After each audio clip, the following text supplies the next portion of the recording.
Concrete begins its life as a fluid mixture of cement, water, sand, and gravel. Concrete can be cast into molds or forms and will harden to create the necessary components of a concrete structure. The setting and hardening of concrete is caused by a chemical reaction between Portland cement and water. This can be demonstrated by adding a small amount of cement to water containing an indicator. The rapid development of a blue color reflects the release of hydroxyl ions from the dissolving cement. The chemical reaction between cement and water is called hydration.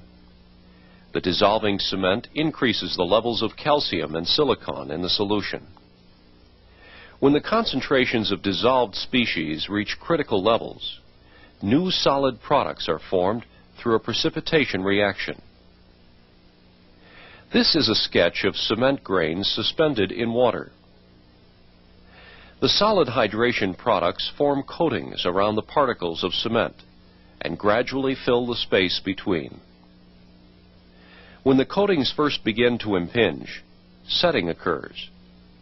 There is a steady development of strength as the coatings grow together.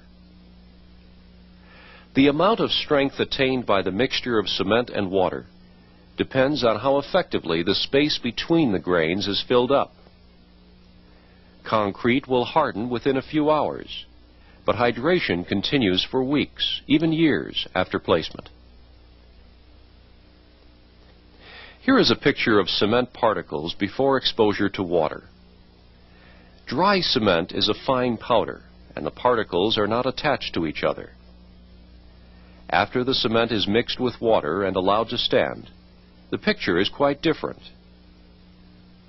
Now the particles are grouped together and attached by solid material that provides structural integrity. Scientists at the National Institute of Standards and Technology have learned how to simulate cement hydration on a computer. Using computer simulation, hydration is speeded up to occur in minutes rather than days.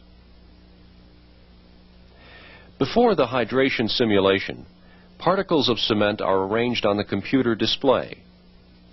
The computer determines regions of the particles that can dissolve into water.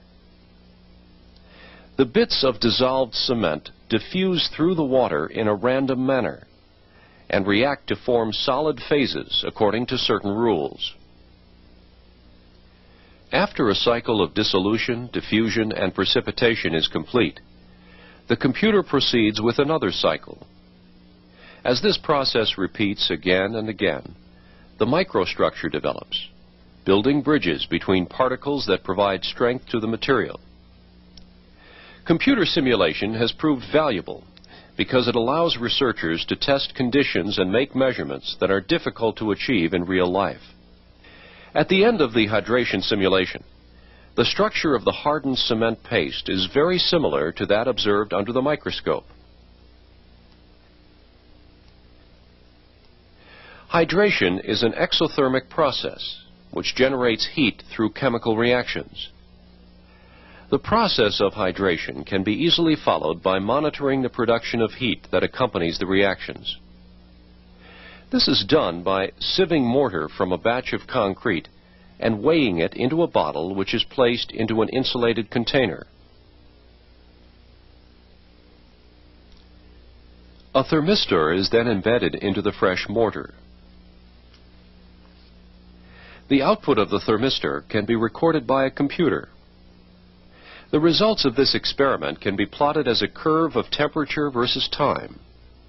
The area under the major peak can be related to early strength development.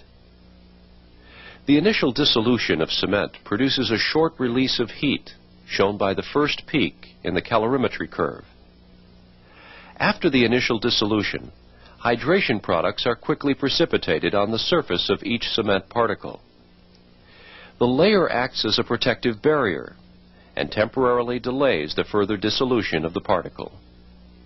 This slows down the reaction for a period of several hours and is called the dormant period.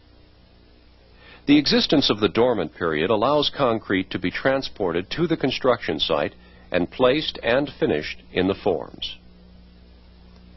The end of the dormant period represents the beginning of setting, at which time the cement again starts to react more rapidly with water as new hydration products are formed.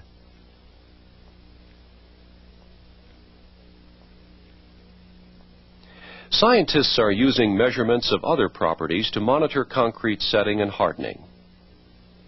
Researchers often need to know what portion of the cement has hydrated.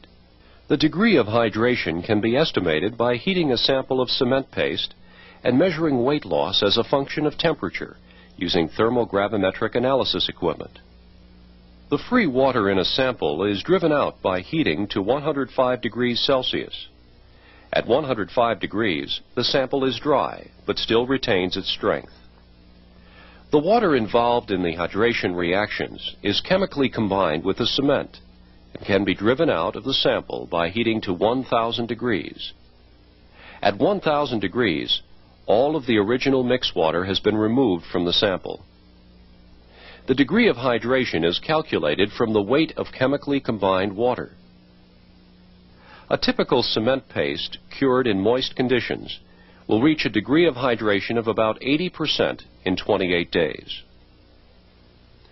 The electrical properties of cement or mortar samples can be followed over time, leading to profiles of changes in electrical resistance.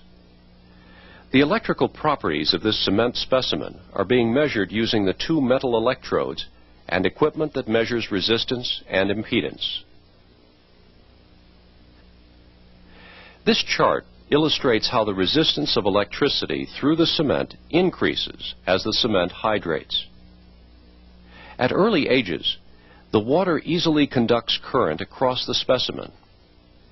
But when hydration products fill in the open spaces within the specimen, electrical current cannot pass as easily. In this way, the electrical properties can be related to the degree of hydration. The resistance and impedance of cement is a topic of research that may someday change the way we test fresh concrete in the field.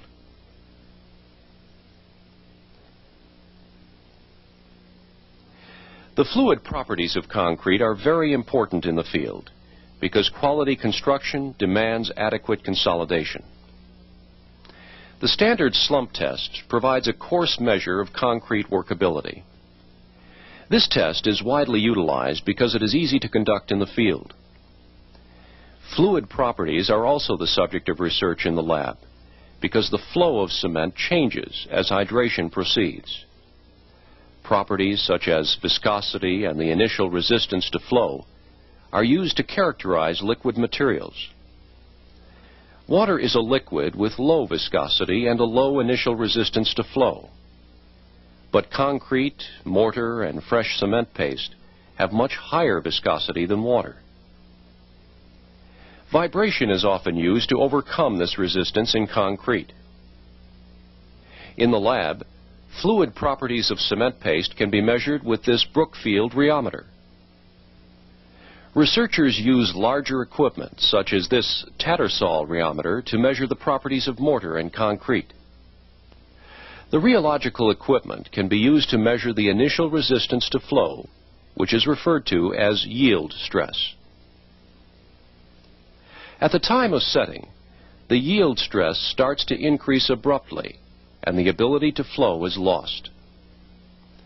Researchers are interested in flow characteristics to understand how the process of hydration stiffens the fresh concrete and leads to set in the concrete. The rate of hydration can be controlled several ways. Factors such as temperature, cement type, and admixtures influence the rate. One of the most important variables is the ambient temperature. High temperatures speed up hydration so that setting is faster, as well as subsequent strength development. The opposite occurs when the temperature is lowered. A good rule of thumb is that for every 10 degrees Celsius change in temperature, the rate of hydration is changed by a factor of 2. For example, an increase in temperature from 20 degrees Celsius to 30 degrees Celsius doubles the rate of hydration. It is important to remember that when the weather gets cooler, concrete is slow to harden and must be kept in forms for a longer period of time. Hydration of concrete can also be controlled by using different types of cement to counteract the effects of high or low temperatures in the field. For example, the use of Type 3 cements counteract cold temperatures because they hydrate faster. There are also special chemicals that regulate hydration. Accelerators can be added to concrete to make hydration proceed faster. Set retarders slow hydration. These materials are widely available. In summary, hydration is a chemical reaction between the cement and water that bind the cement particles and the aggregate in concrete into a strong, enduring mass. One of the important advantages of concrete over other construction materials is that it is mixed and formed on site, and it can take on very large and flexible shapes. The ability of concrete to quickly gain strength makes it a valuable material for roads, buildings, bridges, and other important structures.